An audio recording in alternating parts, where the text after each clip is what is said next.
Yesterday, I watched the Five Nights at Freddy's movie, and I've gotta say, it is by far my favorite movie ever. But before I talk about anything, I'm gonna warn you, there are a lot of spoilers in this video, so do not watch this video until you've watched the FNAF movie. I mean, unless you want spoilers. So we'll get to the review in a bit, but first, I want to talk about how crowded the theater was. I went with like 5 of my friends on release day, and we had to order tickets like a week prior. A couple days later, all of the tickets were sold out, so I'm very glad we got our tickets. And yeah, no wonder the tickets were sold out. There were so many people in the theater. I kid you not, every seat had a person in it. And you could tell, especially when you take into account how much cheering there was during the movie, that these were all huge FNAF fans, especially me. I brought my purple guy fit to the movie on release day with the purple shirt, black tie, the security badge, everything, except the hat. I just didn't bring a hat, okay?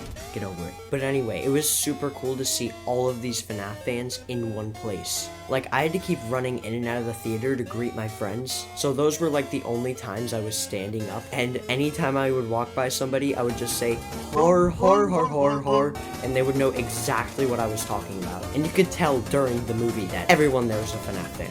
But yeah, this movie sold so many tickets, every seat was full, and I'm pretty sure as of recording this, the movie's made about $80 million, which is amazing for the first 2 days. And I completely understand why. I mean, we've been waiting for this for over 8 years.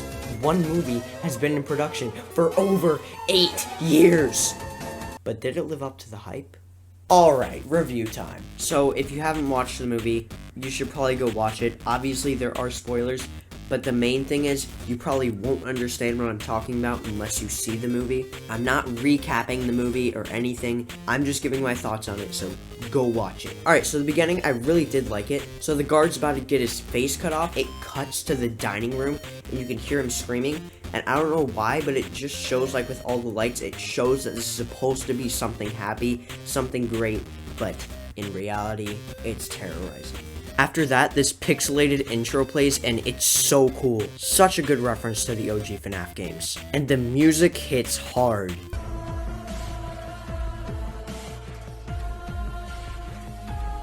So, Mike gets the job from Steve Raglan, which we later find out to be William Afton. The reason he has to get this job is because he lost his old job for beating up some random dude because he thought he was kidnapping a kid, and he really needs a job because of the financial crisis he's in and how he has to take care of his little sister Abby. Another reason is because his aunt is trying to take custody of Abby because Mike's not financially fit to be raising a child, but Abby really doesn't want to go to her aunt. She loves her brother. I feel like this fit really well because it actually gives Mike a motive to work at the pizzeria.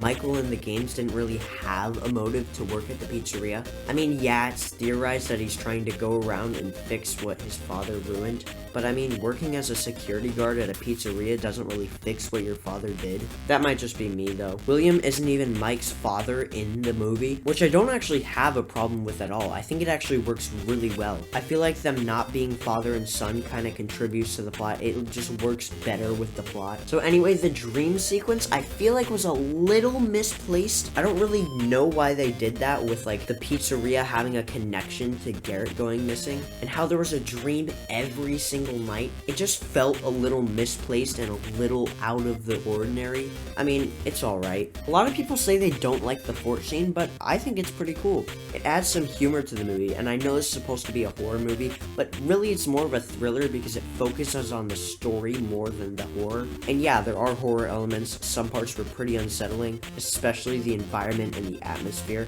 There's always been humorous elements in the FNAF games. I mean, look at Hand Unit. Golden Freddy in the movie was definitely cool, but very much underutilized. He only has like 3 scenes, and even then, he doesn't really do anything other than get in a taxi. Listen, I love Golden Freddy in the movie, but all I'm saying is they should have put him in more, because that's how much I think he's cool. And I know that blonde kid is Golden Freddy's spirit, but still, I want to see his suit. I want to see the animatronic, the actual Golden Freddy. Maybe they could have used him in the ending a little more. I don't know, confronting Springtrap or something. Oh yeah, the ending. The ending was really awesome. Definitely my favorite part. Oh my gosh, she's there. Yeah! there could have been a little bit more build up to Afton coming. I mean, yeah, Vanessa warns Mike about Afton, but it's only like 5 minutes before he actually comes into the movie. They did do a little bit of this in the dream sequence when Mike asks the blonde kid who took his brother, and then there's a silhouette of a bunny, which is obviously pointing towards Spring Bonnie, which is Afton. But that doesn't really give people much of a clue. Like, a silhouette of a bunny doesn't really answer anything. William stabbing Vanessa, though, man, that was crazy. Like, the betrayal. And then Abby gets all the animatronics to turn on Afton, which I feel like was a lot better than, like, I don't know, Mike fighting Afton. Because it's a lot like how Afton actually gets spring-locked in FNAF 3. And yes, he does get spring-locked in this movie by the cupcake. Listen, I love this movie. It's so good. Like I said earlier in the video, it's my favorite movie of all time now. But there are some flaws. No movie is perfect. And one flaw I feel like kind of made the movie a little bit cheesy was how overutilized the cupcake was.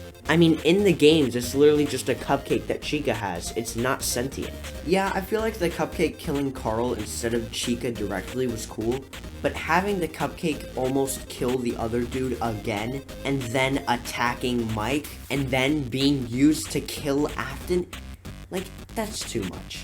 Even in all the posters you could get, there was Freddy, Bonnie, Chica, Foxy, and Cupcake. Cupcake had its own poster you could buy. It's just one little pet peeve I have. But yeah, Afton's springlock scene was satisfying. I mean, he deserves getting killed. Another thing I feel like was misplaced was when he says, "I always come back." I feel like it would have been cooler if it was an after credits scene. But I mean, yeah, this works. It just feels like they could have done it better. But the springlock scene was done so well and is definitely my favorite part of the whole movie. Also, I just want to point this out. Matt, Pat, and Corey being in the movie was so cool. It's so awesome that they actually got like these YouTubers that were a part of FNAF since the beginning into the movie. What happened? Corey obviously we knew about because he was in the trailers, but Matt Pat being in the movie, that surprised me so much. I had no idea he would be in it, and that made me so happy to actually see him in the movie, especially when he's made such a big role of himself in the community. Even though both YouTubers just have small roles, it's still so cool to see them debut in the movie. Oh yeah, and this part caught me off guard.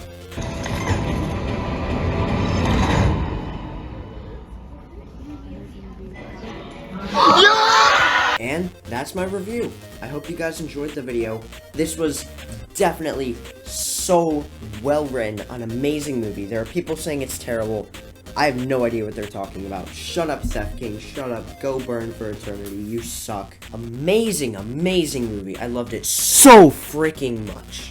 It was so worth the wait, and it felt so unreal to watch it on the big screen, finally. If you haven't watched the movie, what are you doing? Go watch it. Anyway, that's all for now. See you in the next video. Bye. This video took me forever. Almost all the footage I used was videos I took from the theater, so I kept having to transport the videos from my phone to my computer, and that took a while to convert to MP4s and everything, and then I had to all edit it all together, and yeah, this video just took a long time. Not the greatest quality video, but I just wanted to get it out because of how great this movie is. And in case you're wondering, yes, I did see the movie on release day. The reason I said yesterday at the beginning of the video was because I recorded this audio the day after I saw the movie, which means I recorded this audio about a week ago now. But yeah, thanks to Scott, thanks to Blumhouse, thanks to Universal, thanks to everyone who worked on the movie for making this awesome film. But yeah, I need to go to bed now. See you guys.